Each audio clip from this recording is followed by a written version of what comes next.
pemirsa, kembali lagi bersama saya Tapas Semesta Sabda, tetap di acara Sabda Bumi, sabdanya para manusia. Oke nih, tadi kan sampai Jambangan. Dari Jambangan kemana lagi untuk menuju puncak Mahameru? Tentunya apa aja? Dari Jambangan kita rencana mau ke Kalimati. Dan di Kalimati istirahat, ketemu sama rombongan Purwokerto dan Atwapala yang tadi ketemu di Ranau. Nah, kita persiapan ngambil air buat sampai pulang lagi gitu kan. Nah, dari rombongan Purwokerto itu ngasih nasihat lah, udah kalian jangan ngecamp di sini, mending ngecamp di Arjopodo biar keburu nanti subuh kan nyampenya.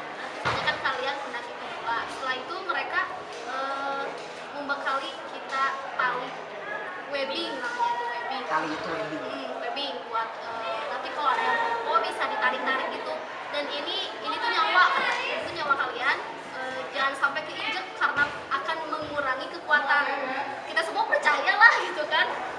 Kita ada yang injek, wah jangan injek gitu kan. Ternyata ya nggak tahu ya itu penerapannya. Setelah itu iya memang di dalam makalah itu kalau misalkan ada orang yang nginjek webbing itu harus bayarnya di ya. Haram menginjak. Setelah itu kita nyampe di Arjopodo malam camp, ketemu sama rombongan yang Atwapala tadi yang dari Solo itu. Kita dipasangin tenda dan lain-lain, kita ngobrol, kita kenalan, kita ya menghangatkan diri lah dengan api unggun. Kita istirahat, anginnya tuh kerasa banget dari Arjopodo ya, anginnya kenceng banget ya. Kita istirahat dan rencana akan puncak jam 1 malam. Ya, nah, itu ya udah kalian istirahat, siapin stamina buat nanti kita puncak. Ya. Belum nyampe ke puncak, kita baru mau puncak nanti jam 1 malam. Jam 1 malam baru puncak. Oke pemirsa, katanya nih di dalam perjalanan dari Arjopodo untuk ke puncak itu ada sedikit tragedi nih yang menimpa Fitri sama Hilmi. Tragedi apa sih?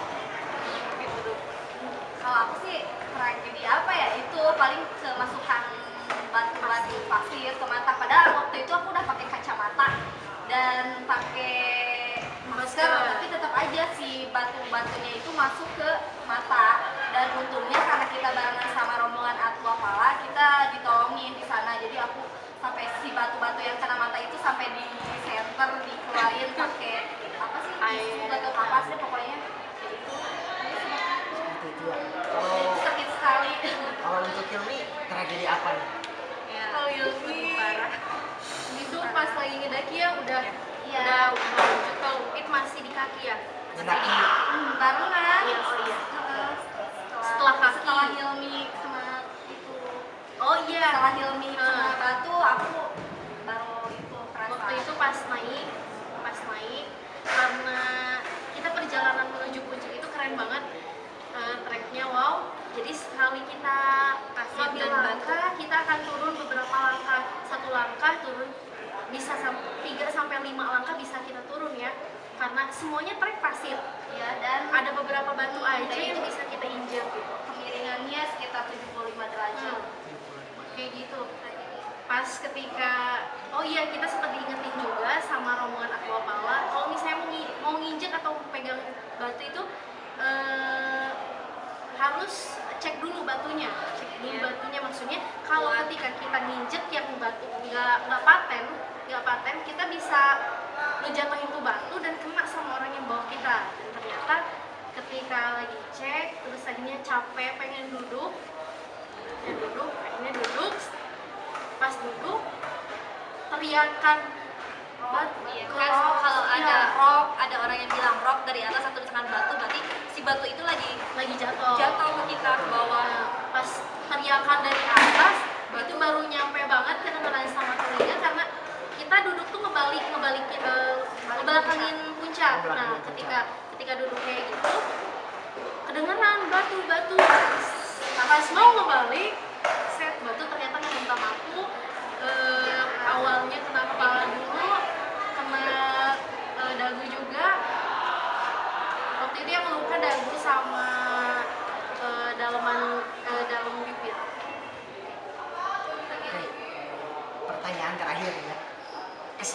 sih yang kalian dapatkan ketika menerjal gunung yang tinggi gitu? Kesannya apa sih? Bisa saya cerita dulu. Kesannya banyak sekali di sana, kita bisa tahu sifat dari teman kita masing-masing, terus Sifat asli ya? sifat aslinya pada keluar di sana. Tapi karena kita udah dekat sebelum naik gunung, karena kita udah dekat, udah ya ininya kebersamaan sih ya, walaupun udah tahu sifat jelek masing-masing, tapi kita masih mau buat Saling ngerti. saling ngerti.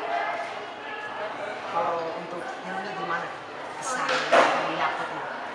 Kalau ini di sana sampai sekarang motivasi naik gunung itu buat apa sih naik gunung gitu? Dicari alasan apapun, ternyata naik gunung itu banyak pelajaran yang bisa kita ambil, terutama betapa berharganya sebuah nyawa, betapa berharganya orang-orang yang ada di sekitar kita. Karena di situ mengalami tragedi pertama ketika naik gunung pun luar biasa. Jadi sambil ingat-ingat aja. Kalau Hati untuk orang-orang. ini gimana? Kesan Kesan, naik kesan mendaki gunung itu Kalau saya sih lebih berkesannya ya saat pendakian itu, karena setelah nyampe menginjakan kaki di atas puncak, saya disuruh turun lagi karena saat itu ada badai angin, ada badai angin. Saya pengen foto kan, please dong pengen foto aja. masih sempat pingin foto. Ya cuman ada yang bilang udah mbak turun aja daripada in memoriam. Saya takut dong di situ. Oh iya ya benar, ya udahlah. Saya sempat nangis, saya sedih gitu kan. Saya sempat nangis karena nggak bisa mengabadikan itu. Itu kesannya ya masih nyesel lah, pengen kesana lagi, pengen Masih foto nyesal lagi. nggak dapat foto gitu. Iya betul. Kalau Pengen. untuk Meta nih, gimana sih kesannya? Saya merasa bangga bisa naik Semeru gitu, walaupun memang ada PR belum puncak gitu. Cuman ya ada satu kebanggaan dibandingkan sebelum-sebelumnya naik gunung. Semeru lah yang paling berkesan gitu buat saya. Bahkan cerita Semeru itu sampai sekarang belum habis-habisnya kita bahas semuanya, termasuk cerita ketemu dengan orang-orang di sana. Saya sempat berpikir kira itu Semeru tuh, ketika saya ke Semeru itu saya gak bakalan ketemu sama orang-orang gitu, maksudnya itu kita gitu, tapi ternyata kita menemukan orang-orang baru, cerita baru, dan pengalaman baru ya. Oke pemirsa, dalam kisah ini ada satu hal yang dapat kita petik, bahwa orang yang hebat itu bukanlah orang yang berada di puncak gunung, tapi dia adalah orang yang berani mendaki gunung. Saya Tapas Semesta Sabda undur diri. Assalamualaikum warahmatullahi wabarakatuh.